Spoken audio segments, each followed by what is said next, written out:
Hello and welcome to the launch party for poet and beloved Sanna Wani's highly anticipated debut collection, My Grief, the Sun. I'm Malva Kajali, curator of this reading series, The New Third World, and today I have the pleasure and privilege of welcoming Truly a Society of Angels, featuring Faith Arkorful, Farah, Ghafoor, Sadia, Hassan, Victoria Mbabazi, and Hua Si, who will be helping us to ring in this book's first birthday and celebrate Sanna's incandescence.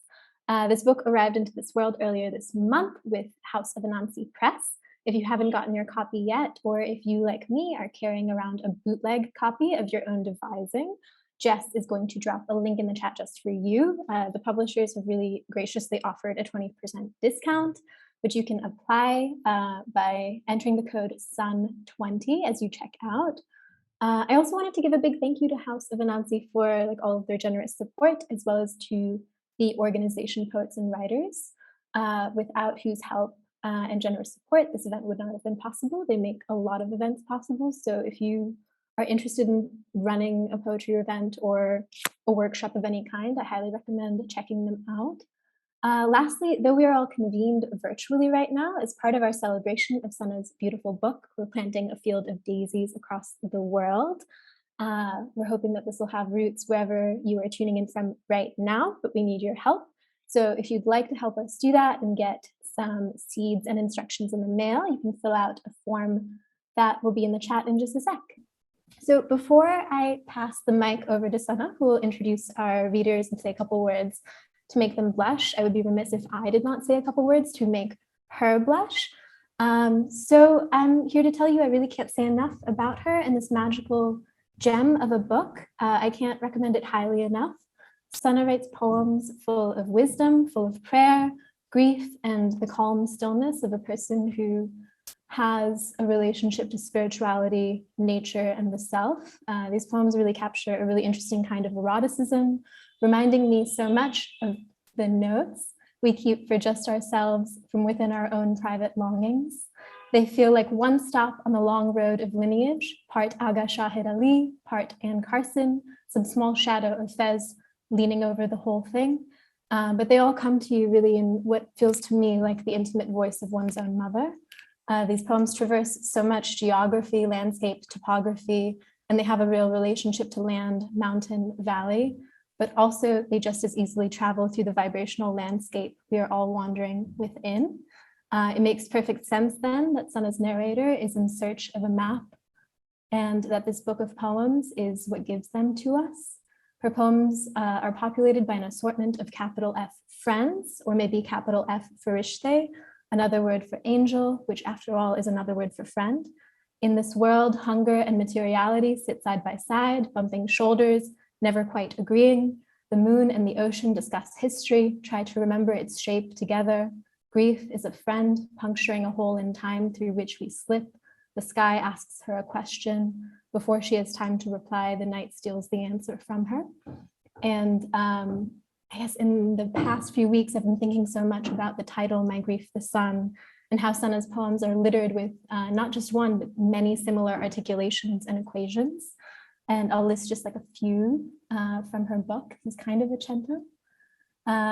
She writes, my grief, the sun, a seed, a kind of stone, belief, a kind of touch, the day, an orientation of light, the ocean, an endless symmetry, my wrist, the canon of a song, a star, a basket we carry havoc in, silence, that which opens doors, fear, which unlocks tenderness, every name, a song, every voice, a soul, your departure, loneliness, memory, a city of loss, grief, a friend who is good to us, joy, a promise we make with our bodies. So I've really been thinking about how this is a thing that Sanna does, giving us a tidy list of materials, but leaving out the connective tissue ordinarily found in the space between them. And by doing so, she sort of allows new meanings to grow in the stretch between. If language represents a wound, as M. Norvese Philip tells us, then in Sanna's world, she's stitching together a new world of language with different pairings for different outcomes. And it is a mathematical and fantastical world, like the rolling of a die. In her mathematics, she glosses her universe, every precise object with new meanings, and in this way, It feels like how everything, a name, a song, a seed, a fear, contains within it already in its outcomes, contains within it already its new outcomes, tidally clasped in its center before the word is even uttered. Reading into this world is fantastical and really reassuring, like looking into a mirror, and in the face of that mirror is another mirror, and in the face of that mirror is the reflection of a mirror, and in that reflection, something new. And in the end, this book really feels like an exercise in what it means to use your whole heart daily, to apply its full gentleness onto the world. So I'm so excited that we're going to get to hear from it and all of its friends and interlocutors and neighbors. Sanna, I'm so excited to celebrate you. Thank you for writing this wonderful world. And I'm so excited to pass you the mic. Take it away. What? I need a minute to process. I've also like sunk back. Like I think I started here, and then as Malvika kept speaking, I just, wow. Thank you, Malvika and Jess and Faith and Sadia, Victoria, Farah, like everyone who has made this possible today. I'm so grateful. I also just feel like a house that was blown away. So I will not try to say much more introductory wise. And instead, I'm so excited to hear some poems from some beautiful, beautiful writers today. So I'm just gonna jump right in and introduce my lovely, lovely friend and one of the most, I'm not gonna say more. I wrote a thing. Why am I trying to speak? Let me read the thing I wrote. Okay. So I met Faith at the very first poetry event I ever attended.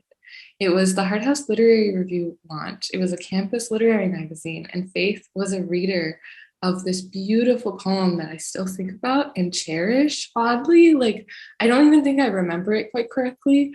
And I have the copy, but I don't go back to read it because I cherish the memory so much. But there was like ocean and maybe like a woman and memory itself in the poem.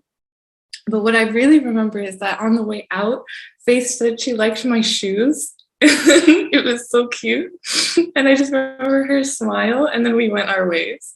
And I cherish that night for so many reasons, one of which is that I'm just grateful that such an important like beginning into poetry begins with someone like Faith, someone who's so absolutely and transcendently talented, but just like I still remember like how the room stood during her reading and how it probably will again today, but also someone whose like heart is just as, if not more, full and generous as her poetry. Faith writes narrative into poetry in ways that change both. She writes poetry of everyone, of bread, of Roque Dalton, which is a poem I so deeply just think of her with, which within it says, my veins don't end in me, but in our unanimous blood. Like Arcel's Gourmet and Mary Oliver, Faith pulls together images with this slow and tender music, a really palpable groundedness, and a sense of having your own 2 feet on the earth, an honesty that we can hold taut between our eyes and ears, as patient as it is discerning. I cannot imagine poetry without her, and I cannot imagine this launch without her. Faith. Oh my goodness. I was already like feeling emotional, just like listening to Malvika talk about like your book, the book right here, which everyone should grab a copy of if you haven't. And I was feeling emotional about that. And then for you to say that all about me is very, very nice. Thank you. So I'm going to try to like stabilize my voice and just read a few poems for you all today. So thank you all for coming. And yeah, I just feel really honored to be here to get to, like launch this beautiful book and be amongst a community of such incredibly talented people. So yeah, I just have a few poems for you today. This is the first one. It's called Elegy for the Drunken Voice. If I hold before you a knife resting against my chest in one hand and a cup in the other, I lose every time. To know a drinker is to know advanced mathematics. One exercise, taking into consideration trajectory and pitch, At what moment does the sour haze of a breath intersect with my shadow, hiding from your heaviness? I study collisions so often I become one, and your collisions become my curses. Death to the breath that burns, death to the debate I will always lose, death to the promise of change made in the morning. The only thing I do not wish dead is you, although there have been moments where I, watching your heavy swaying body sleeping after an eruption, have been unable to tell the difference between sleep and stillness and have considered it. They say in the beginning there was nothing, but in the beginning there was a struggle, a noise. All your weight connects with the earth. You are impossible to lift. There was I, putting you to bed fully clothed, removing only your shoes. You show me a drink that you pour into your hand before lighting it aflame. Your hand is bright and burns for a second. This is our life burning away, and in the smoke you cannot see me. Your voice, after many years of drinking, has become a flame grasping at all the air around it as it seeks to expand. And it is only your voice I can hear. And it is this voice I leave my last curse for. To the voice that asks, "Can you hear me?" I will always say yes. Yes, I can hear you. I will hear you even when you are dead. Thank you. Okay, thank you. This poem is called "Oh God!" Exclamation point. It's about my dad. And I mean, to have a father is to like, I don't know, dads are just like whole exclamation points, I feel. So anyways, this is this poem. My father is always speeding around in his car. I say, "Oh God, look out," as we weave through traffic like a tightly woven braid. He tells me they all need to look out for me. He is a man for where there are only two kinds of people, family and everyone else. And they is really everyone else. My father breaking the ankles of teenagers at the basketball court well into his older age. He cradles a ball with a gentleness that reverbs in his voice. My father is my father, but he is also the father of all cute babies who love him and all puppies who also love him. He is the father of all flowers in the summer. I had no choice, says my father when I ask him why he is my father. My face is his face, the way the sky shares the same color with the sea. The man cannot hold a tune to save his life.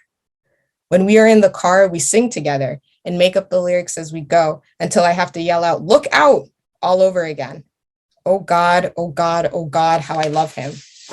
This poem needs exclamation marks because to know him is to understand real joy. The joy of flowers, of raising a child, of washing the sleep out of my eyes when I come down the stairs looking for him. My father snores and will wake up and tell us that he was always awake. Such a liar. Just resting, he will tell us. His eyes, his many eyes heavy, always on the lookout, always alive. Thank you. Okay, so this poem is called This Isn't the Life. I was like having a weird day listening to Drake, and yeah, I wrote this poem. So yeah. This isn't the life I sought out to live, but it's mine. I hold this life. I reach out and grasp it as it flutters and hold it close to my chest, my heart beating offside along it, making a new rhythm. I suffer, yes. Yes, I suffer. And I still love nothing like I love myself. My life, stained orange like the tangerines I feed my dog. I accept this living. Let a slice dissolve on my tongue, hold both the acid and the sweetness. Running through the city with my woes, you know how that shit go. This isn't the life I sought out to live, but I'll thank it. I'll anoint the day in fragrance and oils, all parts of its soft and delicate shell. I am here with you, says your life, with my woes, with my woes, with my woes, and all the other parts. If you're reading this, it don't end here. If you're reading this, it isn't too late. Thank you. And I just have one more poem for you all. It's called Two Lefts. So yeah, thank you everyone. You've been so nice. Yeah. I want all the stories that you're in, like the one where you're a plumber, or the time you won $60 at the casino and drove home happily. The one, especially where you're laughing and never stop. And we drove to an apple orchard and I had to navigate. Go left on the next exit, I say, pointing the wrong way. That's your right, you tell me, very calmly as we move through a hurling ball of iron on the freeway. I said, turn left and pointed right. I said, oh, maybe I meant my other left. And you nodded. It wasn't a big deal. You laughed. I like you here. I like us here in this world where there are two lefts.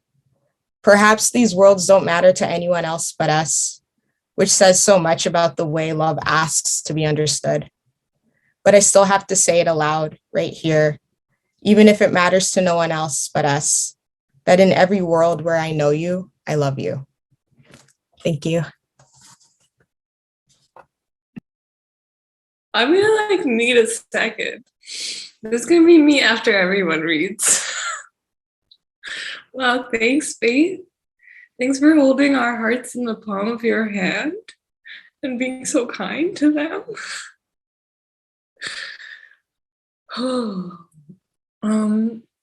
Okay. I am so excited to introduce the next reader, who is Farah Ghafoor. Farah, I encountered Farah's poetry before I encountered her. So I remember really clearly the moment I read her poem, The Goat.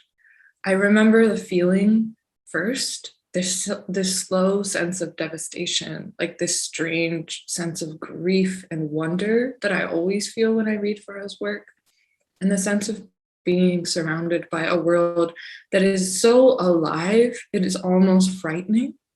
And the question of if this means that is beauty frightening? Farah's poetry has guided me like very deeply whenever I think about eco-poetics and the ways poems begin when I just sit and stand outside and take time to learn the name of a bird or a seed or a flower. Because in fact, one of the very first things we talked about when we met for breakfast was that Windsor, where Farah was full of all these birds, and that she was trying to learn their names based on not just the way they looked, but I think also their calls in this life that she was living far away from the city.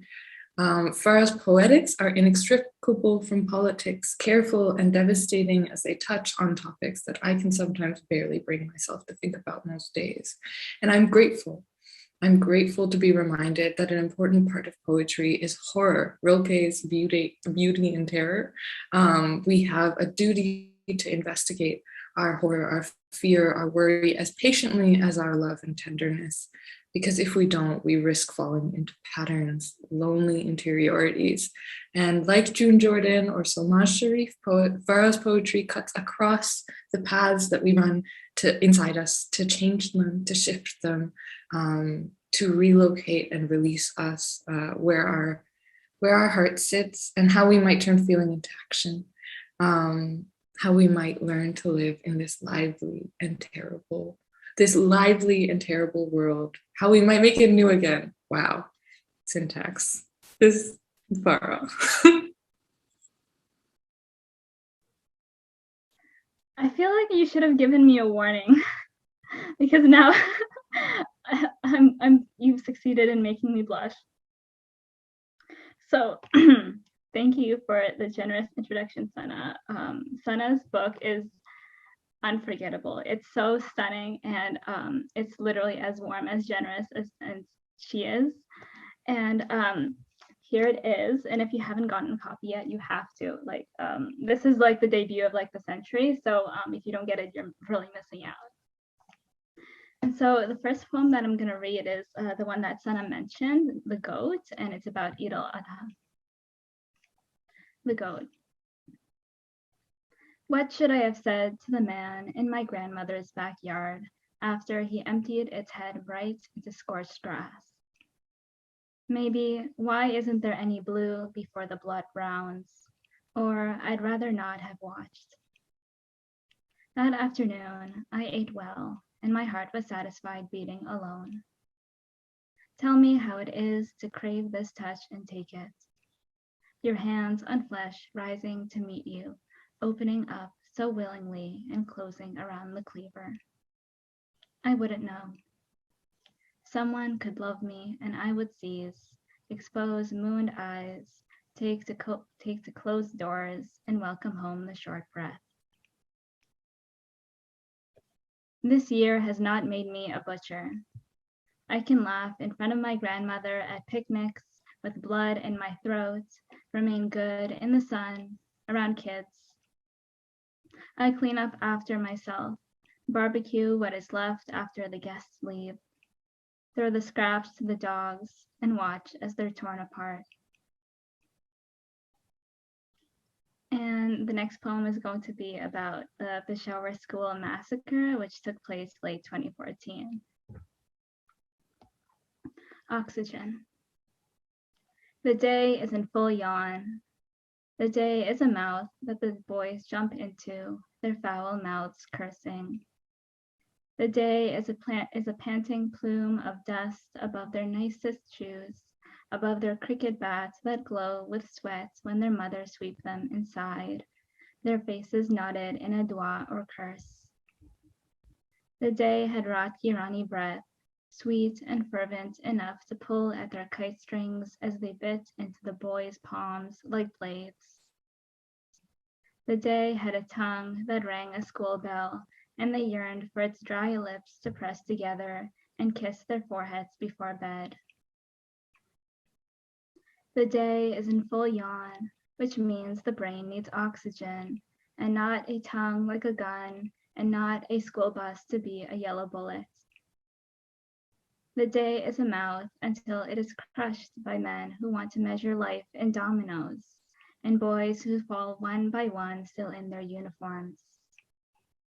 The day is a panting body dragging itself back to its friend to lay in his blood, to play pretend for the last time, and to show teeth intact. The day had breath tinted of night blooming wounds, how they would open unwittingly to darkness. The day had a tongue that rang a siren that came to kiss the boys asleep. I am in full yawn, my mouth is a habit of curtains drawing themselves together, of huddling under the white sheets, and of covering the chests that shudder silent. My mouth is the panting imam after he calls again, Inna lillahi wa inna ilayhi raji'un. To Allah we belong, and to Him is our return. Inna lillahi wa inna ilayhi raji'un. Into the dirt. My breath is scented of skin, paper, the number of seconds in a school day. My tongue is the scream of a son of boys being buried under the horizon. The day is in full yawn, and I am always in need of oxygen. Well, speaking about grief, the last poem is also going to be about death. But this last poem touches on the eco-poetics that Sanna mentioned earlier. It's called Here Grass, and it includes a modified phrase from Ocean Vuong. Here grass. Dead, we will be perfect. Burying evolution with our two bodies. Here are the last northern white rhinoceroses, and then nothing. Don't worry. After 55 million years, the body will hit us like a season. The grass will be fresh and dewed. The grass will be parched blonde, but the grass will rise. It depends on the intimacy of the hand, how the bruise will hush when you see it coming, like a rain of vultures. They will crush the grass, but dig, and it will meet your square mouth, your swollen throat. When it ceased, I had lain there motionless, waiting for it to end, lips pressed to a torpid line. Panic is just a gust that intends to stop in the body, but flushes through to the other side.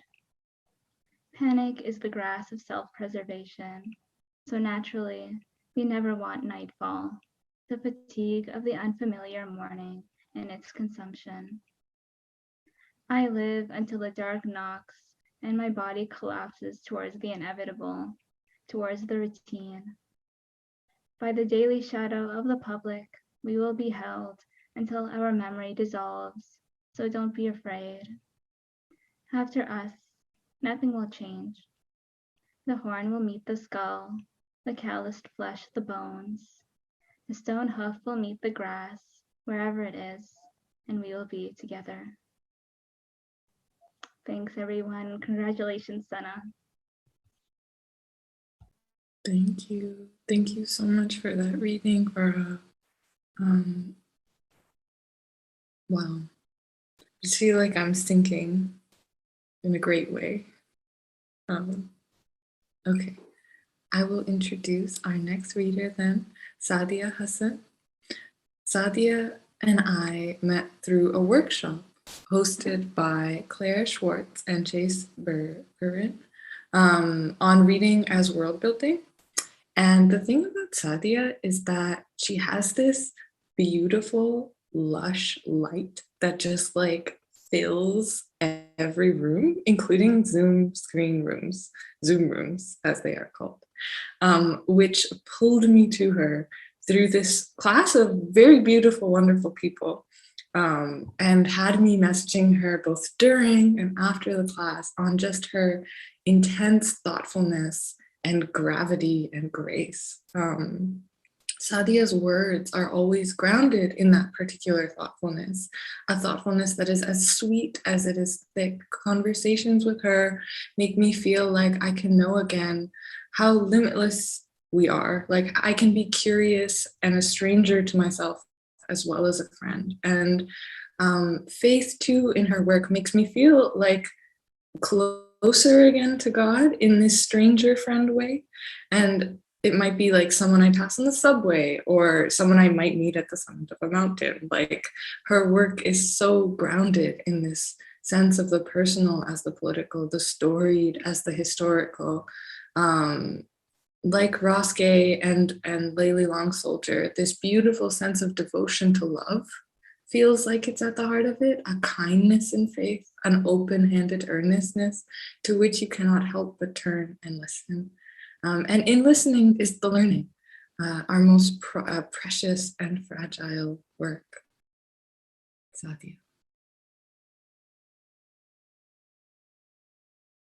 Oh, Sanna, I am undone. I should not have put on makeup or mascara or anything. Thank you so much. That was really beautiful. And I'm so happy. I'm so happy for this book that came right when I needed it. Yeah. And I'm happy to celebrate you. And I'm happy we met in that class and messaging back and forth. Like, can we be friends? Can we talk?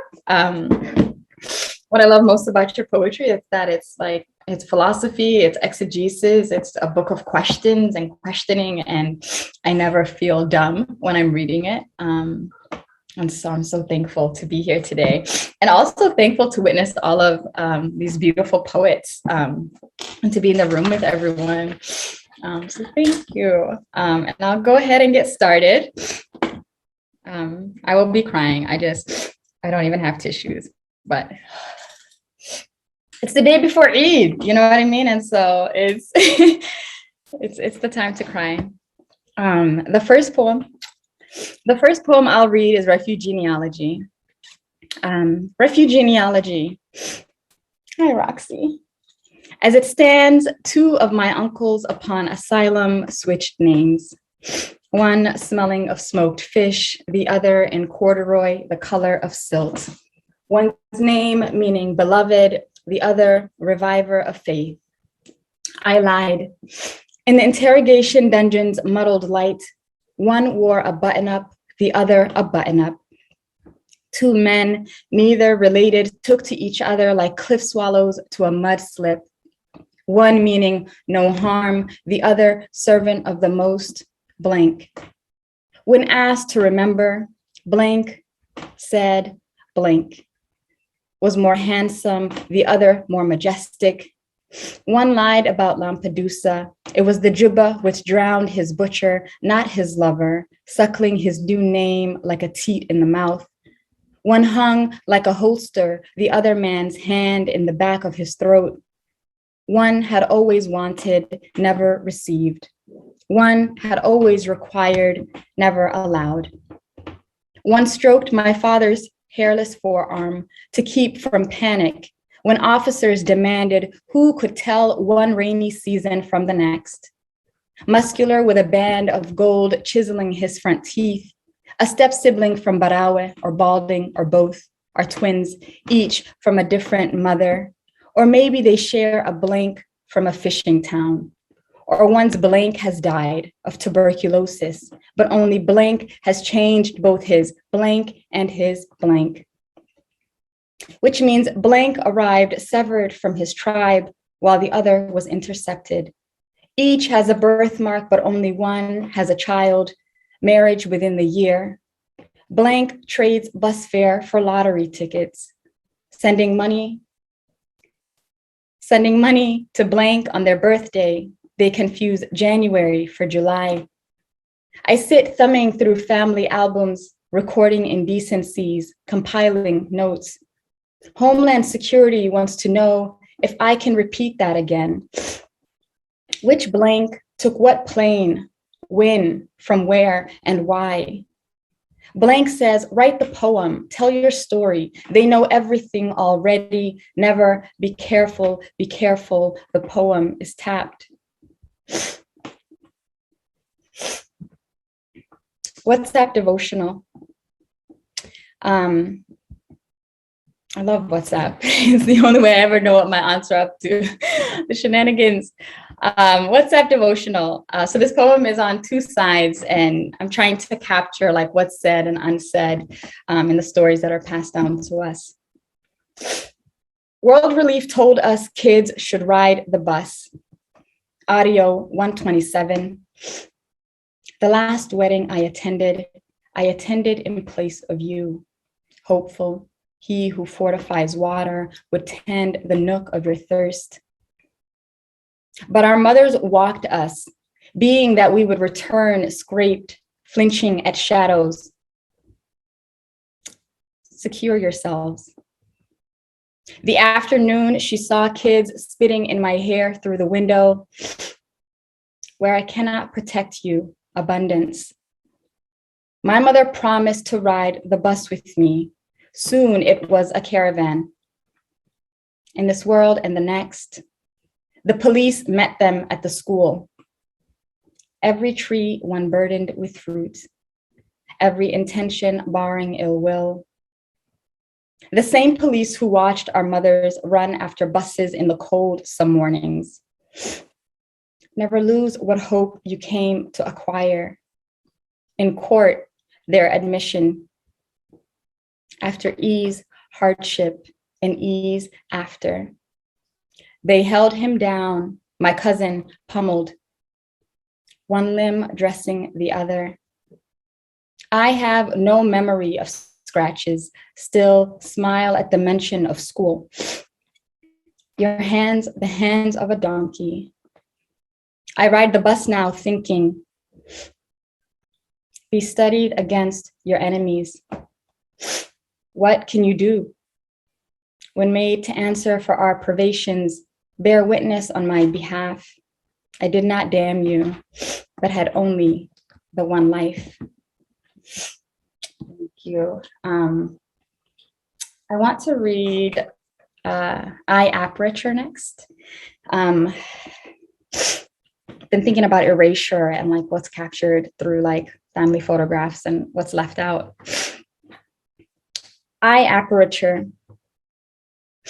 Imperial eye of erasure, I parse the image, inviting voyeurs into the usable wreck.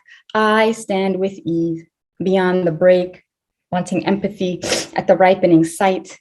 I worry the line. Mercy is shown to the merciful. Without sight, no mercy.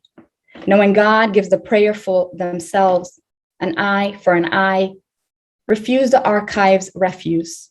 Every moment before this moment torqued, its hoarse whisper alien. Image, terminal.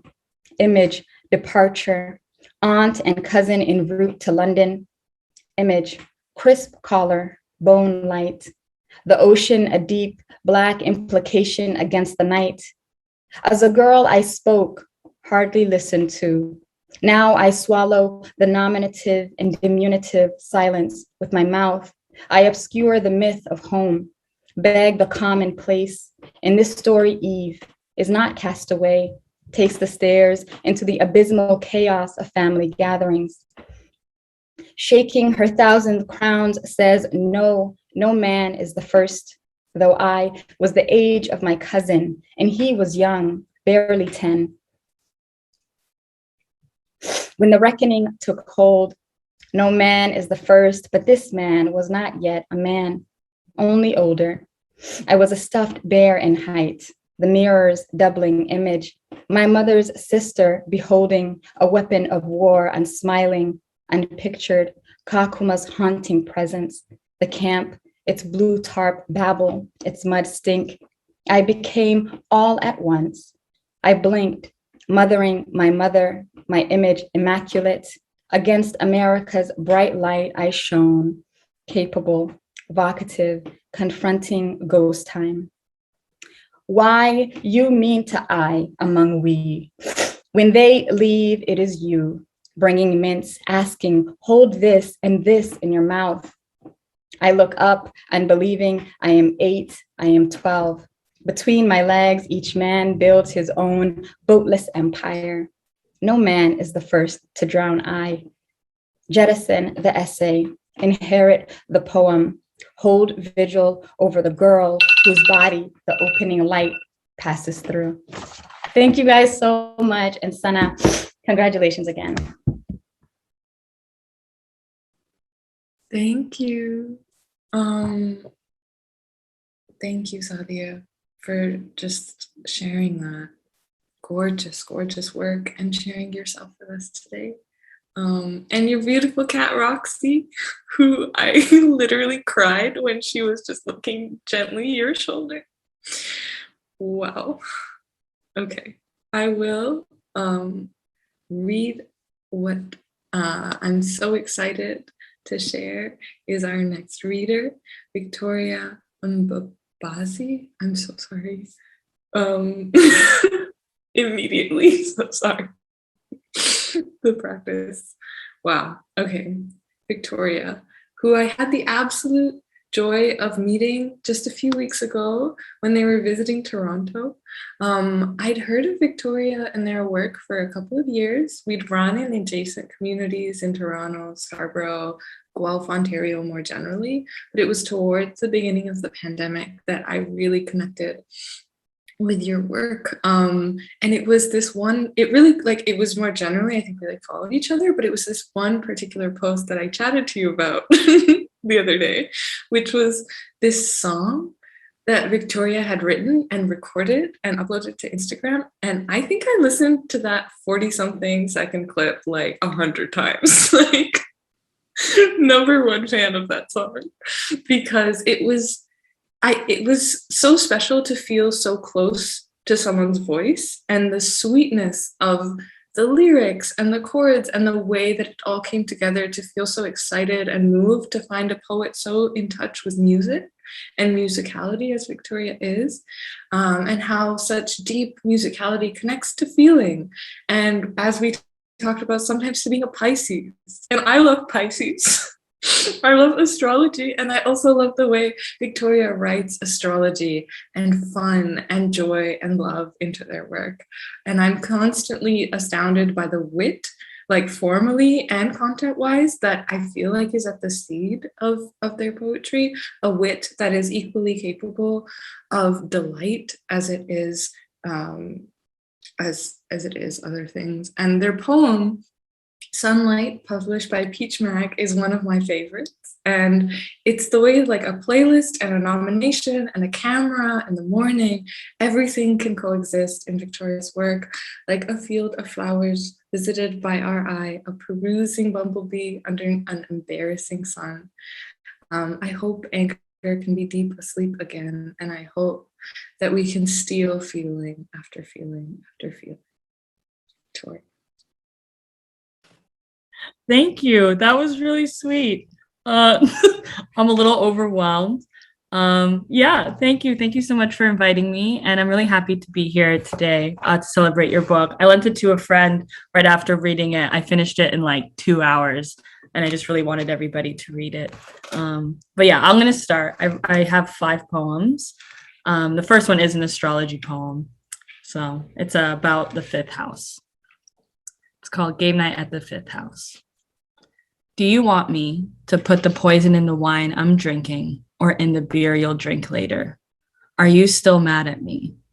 If an apple dies as a tree falls into an ocean, are you still staying the night? Do you want to leave me? I love party games. Mafia is my favorite. You are good at killing. Loving is better, familiar and fatal. I am good at knowing the mood of a door when it closes, if the tap is crying, when it doesn't shut all the way off. I am good at engulfing my space. The couch is capable of breathing, and it keeps breaking its legs. I can be good, I promise. I am great at becoming whatever you want me to be. Give me a second, give me time. Let me show you, I promise. I can walk back into that burning Target and remember all the things you wanted from the store. No. Sorry, there's people in my living room. Pisces Venus retrograding. I love being upset. All I ever wanted was a Dyke Darcy looming in the rain with the knife hidden on the side of her thigh. I like how it's too sexy to arouse suspicion. I love and I love you from a girl who doesn't love easily, fully, not at all. The Aries in me makes me a competitor. I have them caving for me. Never met a fool like me before. Oh, how the stars have aligned for us. You're about to sink into me, but you're an Aquarius, carbon monoxide. I'll never feel you, kill me. And the Pisces Venus made me think I could save hell from hell. I do it dutifully. I teach you to breathe underwater using my breath. You'll have enough air to swim up to the shore, and I'll sink further, waiting to hear those voices in the back of my head. But not enough Virgo made the voices sing, run, run, run, faint with no clear direction. This poem is called Stevie Nicks is Just Right About Everything. I need to stop crying at landslide. I am too black to be subverting white woman cliches. The car window is too dirty to cry against, and yet I continue to. If I'm going to be a girl boss, I have to try harder to sound less soft when I tell him I don't want him, that it's all fine, and that I just want him happy. I have to save crying for the bathroom and stop doing it on the side of the bed he is not sleeping on. If I can devour my feelings in a shoe haul, then why do stilettos feel like a tightrope? I am sick of my pride. Am I not meant to swallow anything other than wine and cum? I can't be powerful in the way a dehumanized Black Mary Sue is. I can't pretend I'm above being heartbroken. Olivia Pope, please forgive me, but I want ice cream and for him to love me and to be called baby on purpose. I want an airport chase, even if it ends with the plane crashing. I want whatever happened for this to happen in a way that leads to an aching confession, one that says, the following program will air every Sunday at 2 p.m. for at least 5 years on W Network and 10 on Star Channel. It contains angst, delusion, and subjective happy endings. Viewer discretion is advised, and for him to watch the ending with me. This is the poem Sunlight. This one's in peach. Sunlight. I am happiest in the morning, and at any moment, I don't belong to anyone. The streets are clear, and everyone is going somewhere that's going to kill them by 5. I meet my misery happily. I have the whole train ride for morning, but this walk belongs to me. The main character today is a barista in skinny jeans, heel boots, and legs to the chin, ass immaculate. All his strides are elegant, and when I see him at night, he walks the same but faster, excited to put distance between him and wherever he came from. This morning, he walked to the river volume of whatever I'm playing. Yi sent me a playlist. She says they'll heal me, and it does as it's told. So far, the poets I know are invested in instrumentals. The playlist starts with a classical piano. When it plays, I wait for an award nomination to be announced. I wait for tepid applause and a camera pointing at a bashful old lady who's going to lose to Viola Davis. And when Tiana Taylor starts playing, I think about how you can't teach tone and how you can't teach voice. Now you can't teach soul, and it's why Black people are better than everyone else. I put the music at max volume. I'm not interested in my thoughts since waking up. I'm no longer interested in being wronged. And if I belong to me, I'm left with what's left. And what I mean is that sadness wants to hold happy's hand, and happiness is a reluctant partner. Angry keeps getting between them, and I am Black, which means anger is not a feeling, but a state I'm in. It means that every other feeling needs currency, and I never have enough for it. Sadness is the most expensive, and I'm never resilient enough to earn it. I can't feel without weight, and if it's too heavy for me, it's offensive to someone else. But I love the morning. There is no one around to report to, and the sun is embarrassed of its brightness. The air is brisk, and all the trees are happy to die. In the morning, anger is deep asleep, and I get to be happy because it's a feeling I've stolen. And then another sun poem, and last one. It's called Sun Song. I remember the island and when I became it, when I was a full realized thing, when I was salt water, when I flowed to dehydrate to end the idea of love as a series of breaking points. The sun is now only invested in ruining dull skin. It's fallen in love with me. I remember when I lost interest. I tried to say everything I haven't felt in months. I like to fall out of love the way I'm supposed to fall in it. Grand proclamations. I like to leave screaming. I am bad at tense. When I told you I loved you, I should have said it like that. I should have said loved. And I want this to be about us. I want this feeling to belong to you. I am not in love with memory. I've talked myself off the edge. I am fully present. There is no quicksand to sink into. You are long gone. The you isn't you here. I want this to be a bad thing. Thank you for making it easy. It is difficult in the way it isn't at all. I am not isolated. The words don't come out, but I'm no longer afraid of choking. I just can't let you fall out the sky. The water is drinkable, but I am only good at drowning. Yet the waves never catch me. My feet never leave the sand. This ocean is not as deep as it should be, but I can't get lost in anything. When I look up, there's nothing sinking me. I'm addicted to breathing. I can feel the sun warm on my skin, the sky splitting into sunset, and it never bleeds, and it never breaks. I am never startled. I am not afraid of your absence. This is not a confession. When the sun leaves to give the moon space, I know I'll see you in the morning. This is not painful. The horizon melts over me, but it has to, because darkness is eventual and temporary. I can say what I mean because I mean it. I love you. I love you. I love. Thank you. Gorgeous, amazing, fantastic, never the same. Lady Gaga. Like, what? Thanks, I guess, for coming upon us like a tidal wave. We appreciate it. Sorry, I'm speaking for everyone in the Zoom. Cool. Okay, so I'm going to introduce our final reader, who is Hua Si. I first encountered Hua's work through this wonderful writing Discord chat. I hope I have not misremembered this because I do that sometimes. But I think that this is true, that there's this Discord chat that Farah actually made where we were introducing ourselves, and Hua dropped this poem in the chat, which was in the Asian American writers. Whoa, what does that stand for? Writing work? Writing workshop. Workshop. Thank you, Mobica. Writing workshop. And it was the poem Waiting. And it had this line that I remember I just wrote onto a sticky note and left on my desk for weeks, which is, the heart was a station where evening stopped. And then a few months ago, I came across Hua's poem in the American Poetry Review called Going Guest House, and then printed that out, proceeded to read it to everyone I know, read it at meetings. and then felt upended yet again.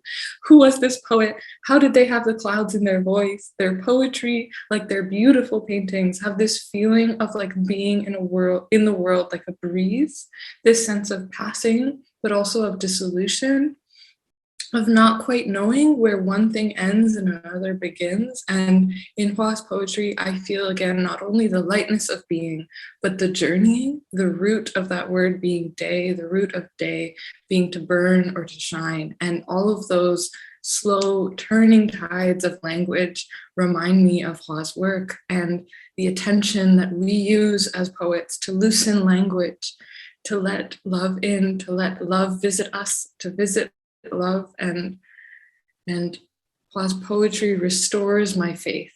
There's nothing else I could say. Oh, I really like your work. Those words were so nice. I felt so unprepared to hear these introductions. But thank you so much for inviting me. I feel so grateful to be here because I genuinely love Sanna's poetry, and I feel like when I read Sanna's work that our poems are in conversations together. So I hope I chose some poems today that pair well with Sanna's book. I'll start with a poem that contains a little bit of the color yellow. In a dream, a page floated towards me. Then the tops of the page, which were the tops of some trees, came loose and blowing towards me. Then hello, a crying noise. Then the color yellow. Then the words from a different translation waved to me as if they were showing me something, like a child drawing a rainbow, or a branch drawing a flower. And at first the sentences were pulled by oxen and then by the letter A. But I did not want to become a sentence. So I became a wild scribbled motion, wrestling through the love between two people that could not save each other, that fell towards some leaves. And then the next poem I picked is a poem of friendship. It's called Two Skies. Two skies. A bird flies from your poem to my poem. It is looking for the idea of sky, which is the only thing above my house. How beautiful the idea. I like to think the winds blowing into my heart come from somewhere, come from your heart. That these ideas extend like a sea of innocent grass, where our ambitions sprint massively like horses. I have great ambitions when it comes to the idea of home, which is the direction my ugliness always points in, which is my excuse for everything. Maybe you can understand. I like to think these things I do not know. For all I know, the sky is a stone tied to the very bottom of the idea of flight. So yeah, I tried to think a lot when I was choosing these poems about poems that sort of reflected off of Sanna's work. And I love Sanna's poem, Memory is Sleeping. And so the next poem I chose is also sort of a sleep and dream poem. Night drive through my own life. I was so blank, a gust of butterflies could have migrated through me. You did. In conversations with my mother, I have no idea who is dead anymore. When I play the tape back and hear only my own voice, which has become a farmland. I was driving at night through a lifetime that was not my own. That was a long time ago. And the twilight elms rustled up against each other, ignoring me. I kept turning around to get a good look at the someone who I was yesterday, her in the portrait.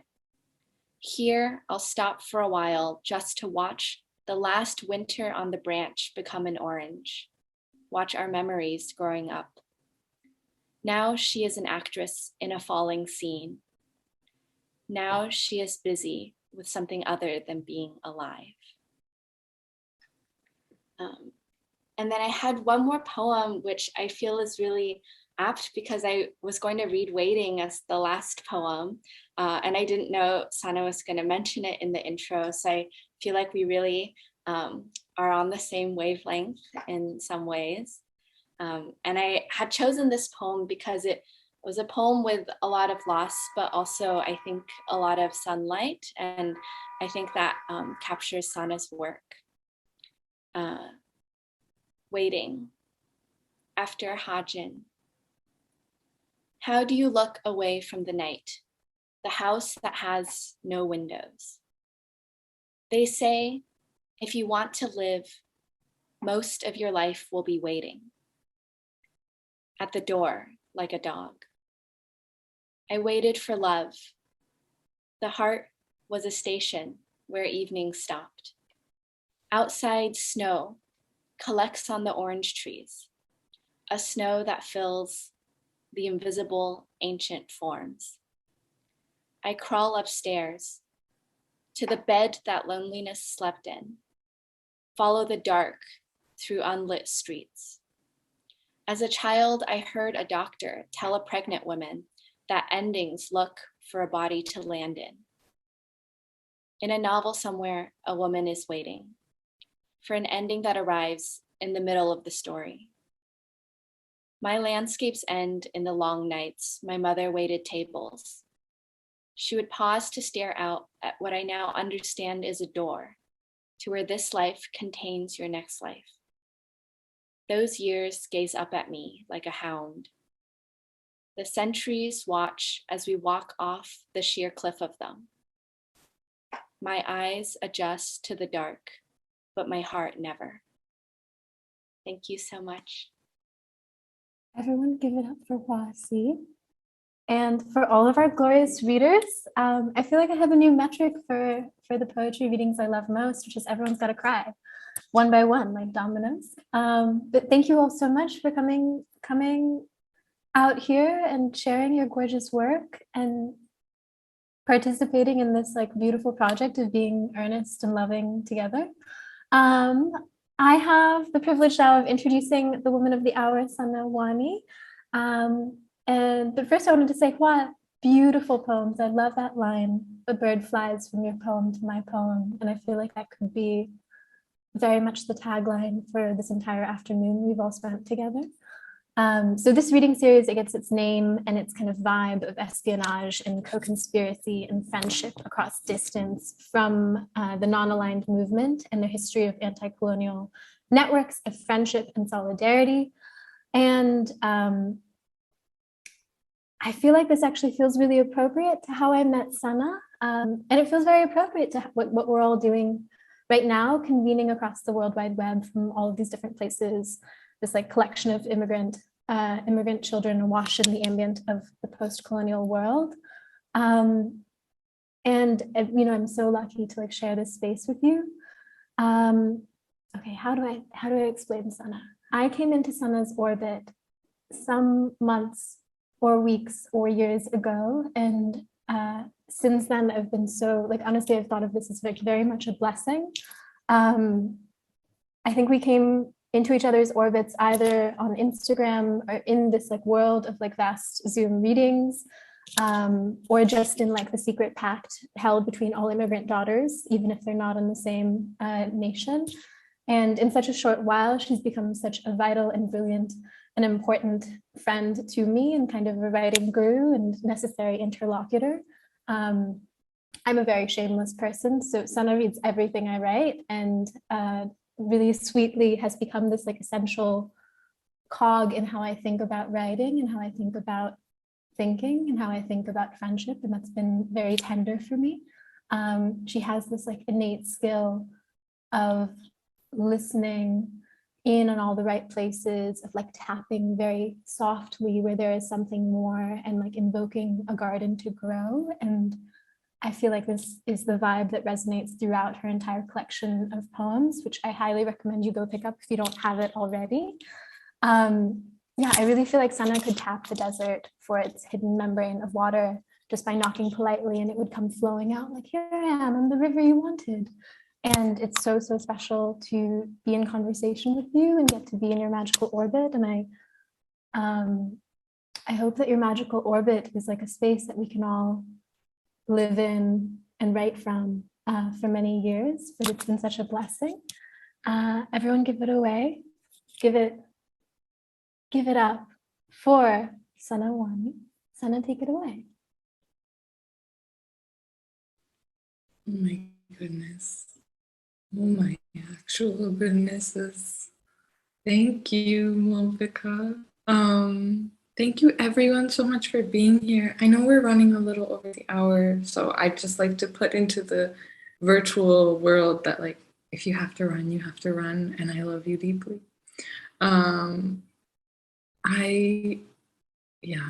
This launch, this moment that we are having together is more precious to me than any pieces of paper. Though pieces of paper are very important that they lead to this, and I know trajectory, but thank you all for being here, and I feel so full. Okay, so I'm gonna read a few poems that were just lingering in the back of my mind. I don't think I'm gonna read a lot from the book. I hope that's okay because this is a book launch. But I'm just gonna read like 3 and be like, the rest is a surprise. The code exists on 20. You can buy the book and read it. But I will read a few now. This poem, I'm wearing this set today, which is my grandma's. And she passed away last January from many things, but she was really on my mind as I was preparing to think about what to read for today's launch. And I just want to read a couple of poems in the book that are really directly about her. So the first one is Today and Every Day Without You. And it begins with an epigraph from Alexander Ristovic, which I read in Heather Crystal's book, The Trees, which is a beautiful book that you should read. And the epigraph goes, I don't care about the flowers, which I merely invented to give myself another reason to address you. Today and every day without you is long and sharp, tastes like milk and salt. A teacup where you sat, like so many trees, is now dry. We drink like tired fossils from the rock of our want, from the dregs of green and pink flowers, hungry for the sun like the roses in the garden, or the dream I had where you became the sky, where I met you in the unhurried blue of an afternoon, Daisy who stands to greet me, the sun, the breeze sliding down the letter H until I am home, waiting for your call. My mother, watching the water, sits still in the garden, light bouncing continually through our hands, the marble of the door, bright bronze and broken. Oh, hungry flowers, I am trying to show you how quiet the slope of my desire sits on the hillside. Endless, buried.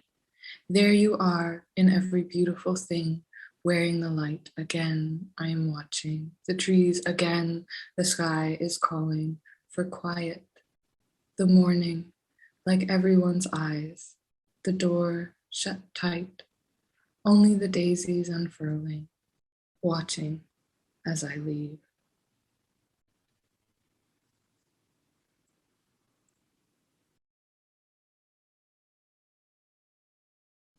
And then I think I will read. It's Eid tomorrow. I love God.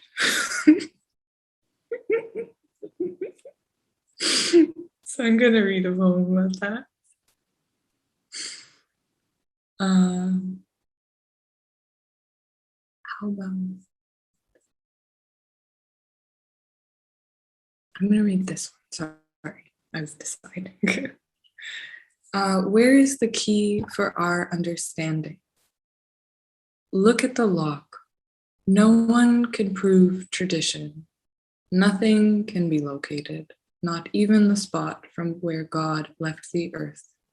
Everyone is always competing to be the most sacred. This is how we think of the early. Everything is always moving.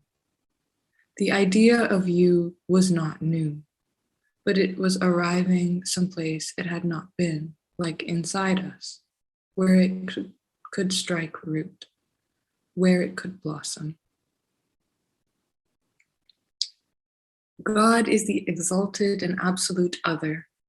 All the books agree, but history is not a book. It is true for a long time, then dust. Find God where he is. He used our terminology to escape attention. God climbs so many trees. Religion is a ladder. We are meant to help him down. And then I'll read one more. This is also from section 2. I didn't explain anything. I just started reading. This is from section 2, which are these erasure poems. But we look in vain for any hint of God's footprint. It would have folklore, a path. We want proof of the imperial self, and God wants to breathe. Look in either direction. The day is an orientation of light. The ocean, an endless symmetry. I want a God who says, I want nothing from you. I want to prove the self is hollow. We love a kind of silence, an absence we extend.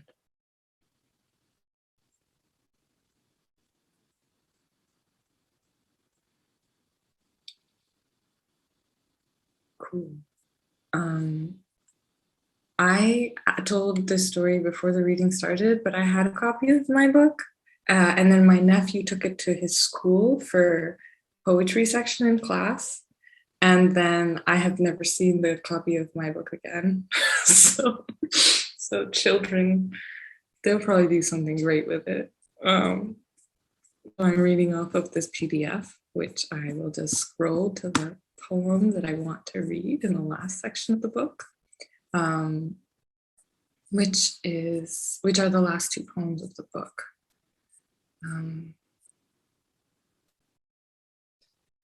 So I have gone long nights with the mouth of sorrow at my throat and only whispered to you in the dark. Nana, in my dreams, I am running. I am always running. I could be, I mean. Never is a word I want to claw out of the world, but can't. Not yet. Not while I am tied to the post of my bed, the stake of my body glowing in the dark. Nothing I do asks anything of the world except listen. My hands are a plea. Dear God, my hands weep. What do we do now? God reaches through my hands, heart wound in light. At the end of God's hands, someone is waiting for me. Someone is holding a lilac or a lily. It depends on the day, the memory climbing out of you or in. Something grows and grows again. You kiss my dreams, the only answer. I follow a song to my room. The clothes I left piled on the chair are folded. A bowl of cut fruit on the desk. A voice floats in through the open window. Ooh, should I try to sing? Okay, I will, but I'll be shot. A voice floats in through the open window. Zindagi aur kuch bhi nahi, teri meri kahani hai, ek pyar ka nagma hai. A moment that has not happened yet. My mother walking with a cane, tired hands, gray hair, back bent. My mother who begins to look more and more like her own. My mother who sat across from me today, who sat across from me, kissed me so many times with her eyes and said, "You are my daughter. You look just like me today."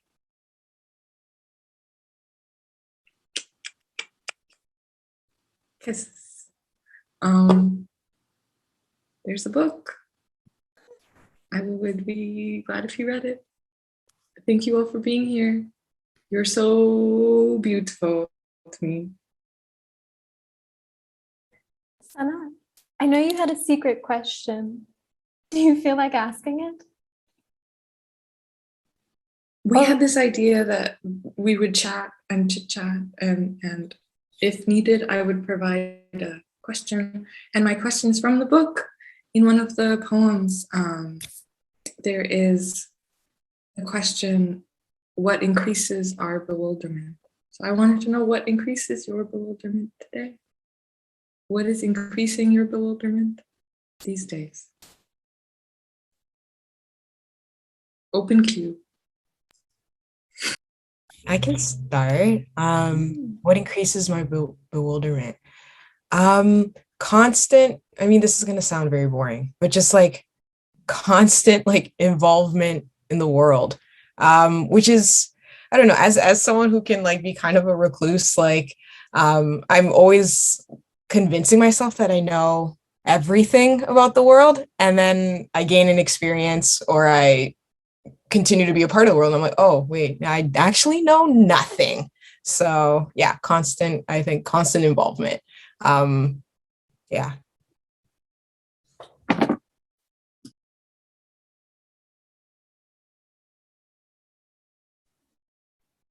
What increases my bewilderment? I think it's love and the possibilities of love, and also the natural world always, because I feel like as we narrow the distance between like ourselves and like different organisms and entities in the natural world, I feel like the love there also increases, and the bewilderment. And there's so many possibilities right there, like the unknowns. And that doesn't sound very coherent, but I hope you get what I mean. I feel like such a deep gratitude and bewilderment for kind of like this strange cobbled Zoom poetry community of like all these like people show up to do this. It's so sweet. Like, and everyone who shows up is always like the world's sweetest comrade. There seems to be no end to the world's sweetest comrades. And maybe this is like a way of turning that question back on everyone, but I'm just so charmed and like moved and reassured by like how many beautiful people we know and how many of them like fill the room. I don't know, Sanna, do you have an answer? Do you want to close us out with your answer? Ooh, I always do that. I ask the question and there's never a single thought up here to answer it myself. I love everything everyone has said, involvement in the world, the natural world, love. I think all of those things. And yeah, being with each other, just being with people so often is the root of bewilderment, because I think like I want to be bewildered, but I don't think introvert, extrovert, there's lines, blurs, but I think often we want to be bewildered together, right? So to do the bewildering in community, like this moment is so precious to me. And I'm just like, I cannot put into words how grateful I am to everyone who is here and everyone who has been in this little Zoom. It's the most important thing in the whole wide world. This love. Thank you. Thank you all. And on that note, thank you so much to Faith, to Farah, to Sadia, who's still here, though she has to jump into another Zoom, to Victoria, to Hua. Of course, thank you to beautiful Sanna. I was saying in the pre-check when you walked away for 2 minutes how reading this book made me so mad. It took me so long to read because I was like, it's so good.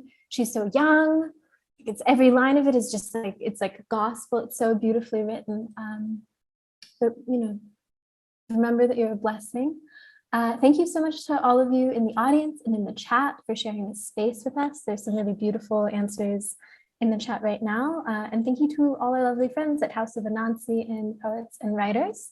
As I mentioned at the top, we have like a dream. We're going to plant a daisy field, a field of daisy flowers all across the world. So if you're interested in receiving some daisy seeds in the mail or just a note from us in the mail, you can sign up to do that with this Google form right here. And then that'll be something like all of our flowers will bloom in tandem, despite geographic distance. Yeah, and thank you all so much. This is the new Third World Reading Series. Our next couple events will not be virtual. They'll be most likely located in Brooklyn throughout the summer, but if you're interested in collaborations of any kind, co-hosting an event, reading in the future, feel free to reach out to me, and you can find my info in the chat. Other than that, thank you all so much for coming out and have a beautiful Sunday. Bye, angels.